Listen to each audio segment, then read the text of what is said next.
तुमसे पूछूंगी, वो भी मैं। अपने हक के लिए बोलना सान चलने लगी है तुम्हारी। देख ली है मैंने, और तब मेरे बारे में सोचेंगे कि दिन से निकल जाएगा। मैं तुम्हारा शौहर हूँ, असूलन तो तुम्हें मुझसे पूछ जब अनाइजा का ख्याल के जाना चाहिए था। शीरी बहुत ज़्यादा खुशफहमी में होती है कि असफंद अब भी उसकी बेटी से प्यार करता है, क्योंकि देखा जाता है कि असफंद की शादी के मौका पर ही वो शीरी असफंद की माँ से कह रही होती है कि तुम इतना ज़्यादा क्यों खुश हो कि तुम्हारा बेटा तुम्हारी मर्ज़ी से शादी करा है। हालांकि तुम तो ये बात जानती हो कि तुम्हारा बेटा मेरी बेटी अनाइजा को पसंद करता है और उसी की मोहब्बत में गिरफ्तार है। वो कहती है कि मेरा बेटा बहुत ज़्यादा समझदार है, वो कभी भी ऐसी लड़की से मोहब्बत या उसके बारे में सोचना भी गवारा नहीं करेगा जो कि उसे छोड़कर किसी और लड़के के साथ चली गई है।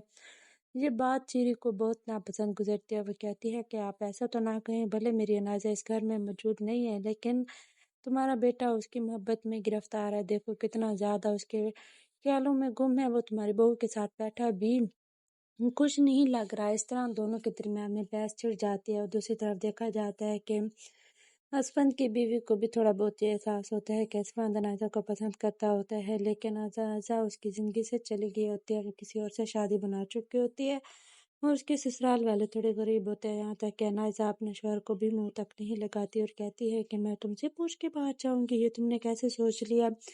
क्योंकि वो बीवी के ये समझाना चाह रहा होता है कि उसकी इजाज़त के बगैर वो घर से बाहर ना जाया करे, लेकिन अनाइजा जो कि हमेशा से ही अपनी बात मनवाने की कायल होती है, वो कभी भी उसकी बात नहीं सुनती और उसे बहुत ज़्यादा अकड़ कर जवाब दे रही होती है। जबकि दूसरी तरफ अनाइजा की सास नंदे उसके जेवर पर बुक्कू की तरह टूटी पड़ती होती हैं, क्योंकि वो उसके इतने महंगे जेवरात देखकर बहुत ज़्यादा हैरान होती हैं कि अनाइजा तो अमीर बाप की बेटी है, थोड़े बहुत जेवरात गुम हो जाने से उसे तो फ़र्क नहीं पड़ेगा, लेकिन इन लोगों के पास इतना कीमती जेवर नहीं होता, इसलिए ये उनके जेवर उठा लेती हैं और बहुत ज़्यादा कोशिश करती हैं कि जैसे सामान पड़ा था वैसे ही रख दे, ताकि अनाइजा को इस बात का पता ना चले कि इन लोगों ने उसका जेवर उठाया है। इसीलिए ये दोनों माँ बेटी बहुत ज़्यादा चालाकी के साथ अनाइजा का जेवर चोरी चुपके उठाकर देख रही होती हैं और अपनी मनपसंद जेवर को उठा भी रही होती हैं। आपको ये ड्रामा कैसा लगता है कमेंट्स में लाजमी बताएं, साथ ही वीडियो को लाइक और चैनल को सब्सक्राइब कर दें।